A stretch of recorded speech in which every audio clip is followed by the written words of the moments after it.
Thanks for having me. Just a little background. Sometimes it's good to just connect some dots. My background, I've been at Glue now almost 7 years, but prior to that, really spent 15 years in the ministry space as a church planter. So planted a few churches, started working with training church planters, doing some consulting, writing, publishing. And so my journey was kind of an interesting weave. Worked a lot with Leadership Network over the years. And really joined Glue because I was on this quest for how to begin to digitize and move a lot of our resources into a more engaging experience. I often tell the story of my daughter.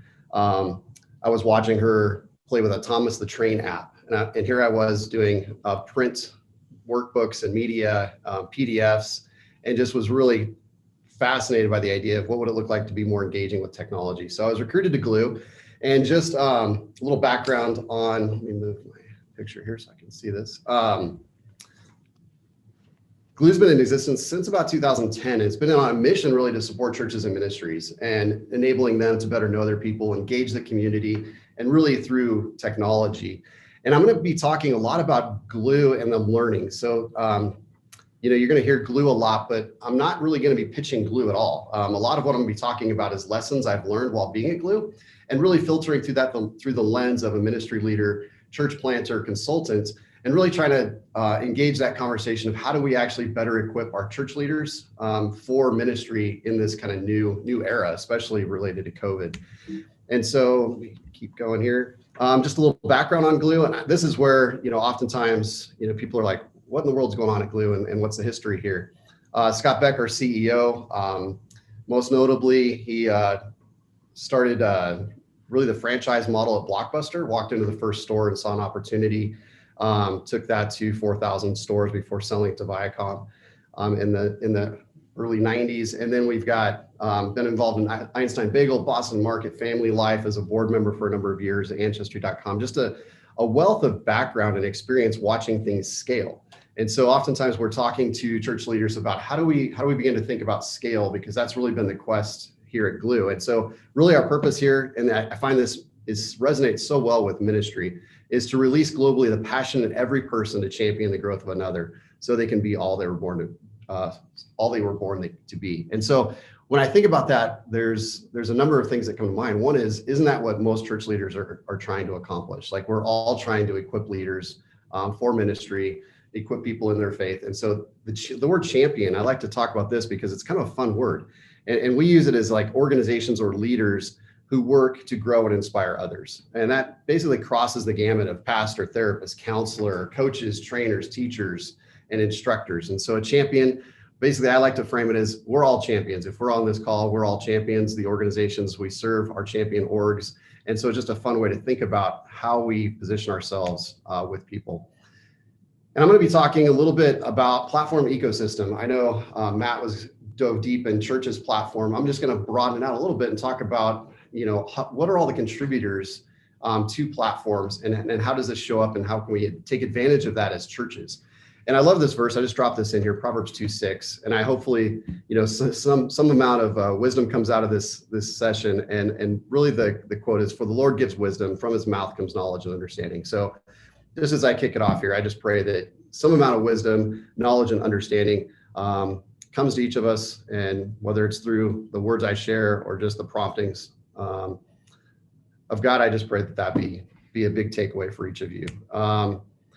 And really, when we start talking about platform ecosystems, one of the things that's emerging is we're in partnership with Barna. And as part of that, we really need to be thinking about what are some common metrics? How do we measure success? How do we know when we're all going to be successful? How do we know where we should focus our time and energy? And so I really believe that this is the beginning of a really interesting movement of getting churches kind of in a common platform, a common way of measuring and really tracking growth across all spectrums of human flourishing. And so this is some work that's been done, and they really frame it around 5 dimensions of flourishing people. That's spiritual, financial, behavioral, relationships, and vocation. And so those are the kind of 5 big metrics. And what I find is that churches have often been so focused on spiritual, we sometimes don't take advantage of the other dimensions of flourishing people. And so how can we begin to think about, I'm going to be talking a lot about this, engaging in all aspects of human flourishing. Because oftentimes, as you know, when you really start to engage people, spiritual is probably one component of it. But what I find is most of the deep spiritual conversations in my ministry experience have come out of other areas of crisis. And so whether their marriage is in trouble, whether they're struggling with parenting, whether they have high levels of debt or financial crisis. I remember in the mid 2000s, we were going through the recession there. I found that most people were coming to me with huge problems around finances. And that often led to these really deep spiritual conversations of, faith and trust and hope, and really beginning to kind of leverage different dimensions into that broader story. And so really for the first time in history, we're starting to understand the true state of kind of where we are as churches, networks, how our congregants are doing. I think this is part of the big opportunity in front of us. Sorry, this builds. The connected network, this is a big idea in terms of, if you put the average, growee at the center of this, the congregant or the person that's either new to faith or exploring faith at the center of this, notice how like the 5 dimensions start showing up around them. They have mentors, all these like champions, frontline champions is what we call them, whether they're therapists, the local church, mentors, influencers, recovery centers. And then you've got all these networks serving church leaders. So whether that's your network, the associations, the state conventions, I'm even going to go through a little bit more of like how programs show up in here, the publishers, the consultants, and that connected network is really helping people across all 5 dimensions of human flourishing. And so I just like this way of viewing it, because the interconnected ways people are being served and supported in their growth is fascinating. So oftentimes I used to ask people, when they were new to our church, I would say, how did you find us? And it was usually this really neat story or journey of them connecting through different means or different relationships or through different, crisis in the moment. And so this is just an interesting way of viewing that, because oftentimes our people have been on this crazy journey connecting across all these different things. And so, and even with tech applications, I put that here because, oftentimes people are, leveraging YouVersion. So their engagement with the Bible is through technology oftentimes these days, especially among younger people. And so let me just keep going here. And this is where we're also spending a lot of time really looking for where does value exchange happen? And this is as a church leader, this has a lot to do with knowing what to measure. And do you have all the information you need to lead people effectively? And so the human flourishing metrics are a big part of that, helping people make great decisions based on known data. Where do programs, how do we recommend programs based on what actually works or where the needs are actually at? How often do we kind of run everybody? And this is really part of the challenge we all face as church leaders is we often don't know enough about where each individual congregant is. And so, when you start asking, who wants to sign up for our finance class or our marriage class or, our Bible study class, oftentimes we don't know how to contextualize that. So one of the things being developed now is a lot of opportunities to engage data to help us do that. In churches, fully leveraging digital channels to grow. We saw this through COVID, and I'm going to talk a little bit more about this. But how do we have a balance between the online and the in-person? Is digital part of your strategy? And maybe it shouldn't be. Now, this is one of the interesting dynamics as well is my father-in-law is a minister in Oklahoma in a small town, and digital really doesn't make sense to them. In fact, they never even stopped meeting through all of COVID. And so the need for digital sometimes depends on your context. And so learning that is a big part of this. And then donors, how are we communicating to our donors how effective our ministries have been? And how can we encourage them based on our experience and what we've learned? And then pastors, one of the things that technology can actually help us do is actually lead more confidently. And so this is a big term Barna uses a lot, is see clearly, lead confidently, and engage effectively. That's kind of one of their slogans. And I love that because there's an aspect of leadership, leading confidently has a lot to do with basically understanding the journey people are on and how to engage them on an ongoing basis. And so the title of this session had a lot to do with equipping the church for what comes next. And a lot of churches that has a lot to do with moving into hybrid physical digital ministries, but I also think it has a lot to do with the way we are taking advantage of the opportunities in front of us. And I just pulled this slide up. It's a quote actually from Carey Nieuwhof. I don't know how many of you follow Carey Nieuwhof, but his blog has a lot of really interesting and sometimes provocative points. And so I pulled this up just because, he's pulling forward this idea that there's a lot of disruption that's happening in 2021. This is a recent blog. And really, what are some of the challenges that we're going to be facing? And so I'm just going to breeze through these real quickly, but the majority of attendees may no longer be in the room, and so how many of you are struggling with knowing how many people are engaging you online versus in person? Growing churches are starting to shift from a gathering modality to more of a connecting. How do you build relationships with people in this moment? Some pastors are trying to fill auditoriums while others are focusing on mission. And this is always, an interesting challenge of, is our goal really shepherding or is it evangelism? I think he's getting at a little bit of that question. And I'm not going to try to answer most of these questions. I just think that's very fascinating to hear from somebody like Carrie, who's watching across a large spectrum of churches and just seeing the challenges and generational differences. I know Savannah from Barna is presenting later today, and she's going to be speaking to a lot of the way people are engaging right now in church has a lot to do with their generation. And so those that are younger seem to be more inclined to want to engage digitally, which makes a lot of sense. I know my daughters, it's hard to get them away from their iPad or their phone, texting or engaging in apps with friends. And that's kind of their primary communication channel. And then ultimately, spiritual entrepreneurs will thrive. And I'm not going to hit the whole list, but I think that one really stands out to me. So if I could share anything through this session is like, how do we get more entrepreneurial? As a church planter, I love that idea in general. Being part of a tech startup here with Glue, it kind of scratches that itch as well. But I believe that as ministry leaders, we just need to continue to really innovate, continue to do, research and development, try new things, because we never know like what's really going to be that breakthrough to help us reach and engage more people effectively. Digital church continuum. I just want to talk just real briefly about this. Throughout 2020 and then moving into 2021, there's been a lot of advancement. In fact, a lot of people think that we crunched about 10 years of innovation into 9 months last year in terms of church. And so, analog has been the story for 2,000 years. Like we didn't have these access points to digital. And so really we were beginning to see that move since really 2000, move into social media and then streaming.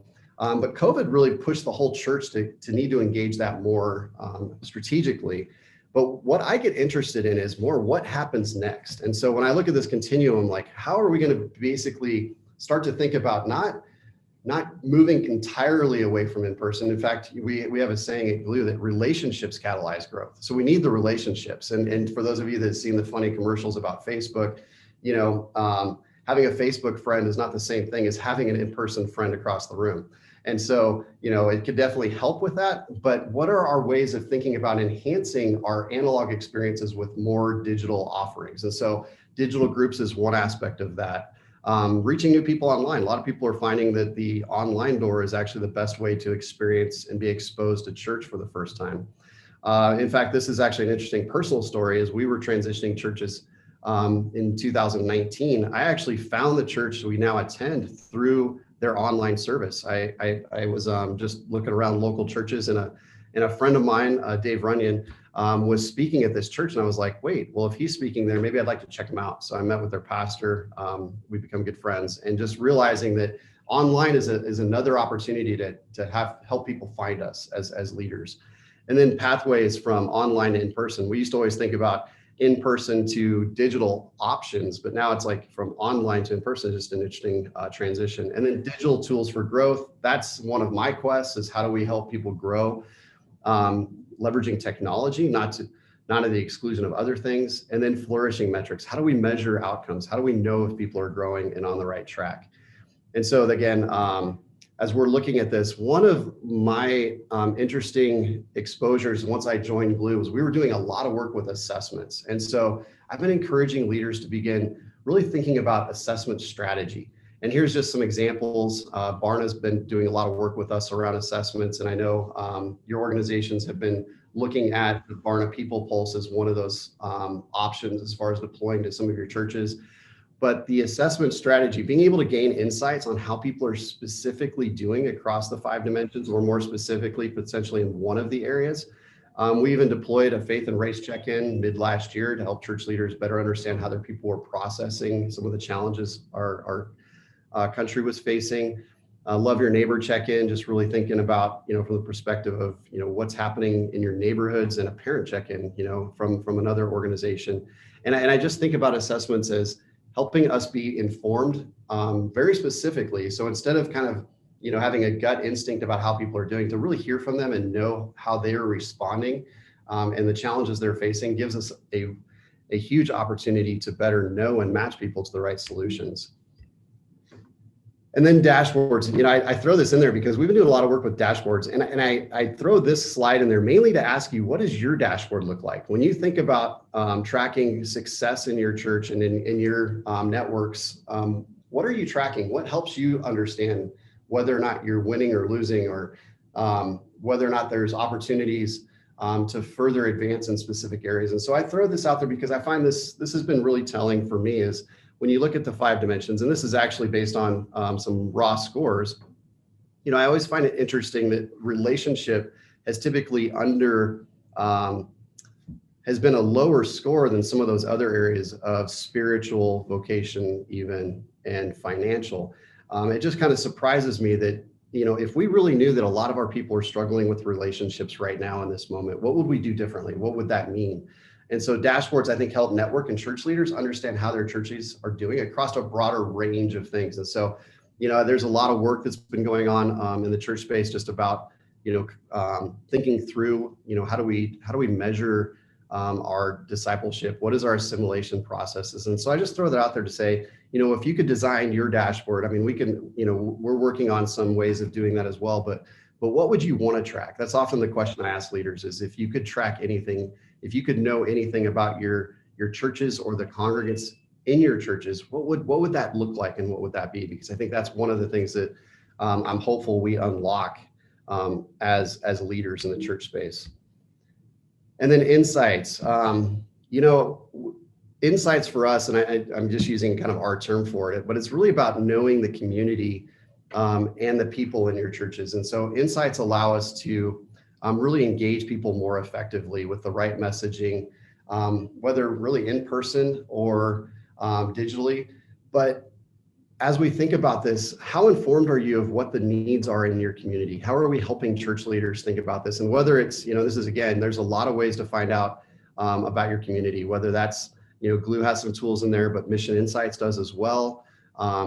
There's a lot of demographic census data. There's, I remember when I was a church planter, I was desperate to understand the community around me more. And so, how are we leveraging those tools, and how are we actually training church leaders to use those tools? Because if I understood, I sat down with a local church in my community, and it was fascinating, because when you start to look at the data, it becomes much more clear of what our outreach strategies should look like. And so as I was sitting down with them, I live in a suburb in Denver, we were realizing that we were way over indexed in families with young children. And so I was asking the church leaders, what is our strategy to really help young families? Like, is that core to who we are? And is that something we need to get really specific with? And what are those needs of those families? And so just better understanding that helps us to better communicate and better reach out. And so instead of canvassing, they used to send out basically flyers for different kickoffs, whether it's back to school or Christmas. And they used to send it out to everybody, and they realized actually we could be more specific, and the messaging could be more on target. So instead of it being more generally about the church, we could actually talk about the things that matter most to us. And so I think Insights helps that a lot. Programs. This is one of the opportunities, as I've been working with a lot of networks over the last few years here at Glue. I feel like programs are one of those interesting opportunities that church leaders I still think are not leveraging. And so I used to talk a lot about outsourcing in business. Like, how do you outsource some of your the things you're not the best at? And I throw out this is just a list of different programs that I pulled up. Who's Your One? Lifeway has a ton of resources. Financial Peace Alpha, the Jesus Film, all these programs. can be pulled in by churches and actually kind of serve different needs. And so I throw this out there just to kind of beg the question, how are we helping equip churches and church leaders with the right programs for the right people? And how do we know which ones we should be doing at which time? It's just an interesting opportunity we're in now of, many of these programs are now offered digitally. And so if a church leader is struggling with even understanding how to move to streaming or to digital, to be honest, some of these programs, just having a digital offering can help close that gap. And so I throw that out there because I'm a big fan of resourcing our leaders well. And then this is some more recent research. And again, my goal here is just to continue to expose people to some of our learnings. And so we've been doing a lot of research on Sarah and Sam's. And Sarah's are looking for a church home, where Sam's are looking for assistance for a felt need, call it any area of those 5 dimensions of human flourishing: marriage, finance, vocation, behavioral or mental health. And so, what does this look like? Well, both of them, this is some recent learnings from our team here. Both of them are open to Christian teaching. They may or may not be attending church, and they're motivated.